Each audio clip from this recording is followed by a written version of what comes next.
Taigi šiandien pietum pasigaminau bulvyčių su kimči ir dešrelėmis. Nustebau kaip skanu. Taigi paimu porą dešrelių, turiu naminio kimči, o jei kaip skaniai kvepėjo rauginti kopūstai vis dėlto. Bulvytės fritūrinė, likus minutė iki kepimo pabaigos dešrelės. Wow! Pats nustebau, kaip tiksliai pataikiau laikus. Pažiūrėkite tas dešrelės ir bulvytės. Kas toliau? O toliau viskas labai paprasta. Imam dėžutę, susidedam bulvytės fri su dešrelėmis. Dar kartą pasigrožiu, kaip man gerai pasisekė. Ir ant viršaus dedu raugintus kopūstus, mūsų kimči aštrius. Jei neturit kimči, tiks ir paprasti rauginti kopūstai. Ant viršaus užsipyliau čili majonezo, pasivaršiau džiovintų česnakų laiškų.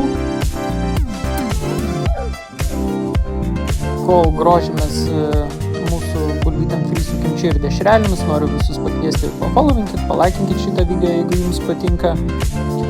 Ir judame prie ragavimo. Ką aš galiu pasakyti? Dešrelių skonis beveik išnyko, turbūt kitam kartui aš panaudočiau kokias ryškesnę skonį kaip chorizo dešrelės ar pepperoni dešrą. Ir norėčiau turbūt daugiau kopūstų, truputėlį gal mažiau majonezo, citrinos būtinai išsispaušiu, o bendroj sumai buvo tikrai neblogai, vertinu 8 iš 10 ir ačiū už dėmesį.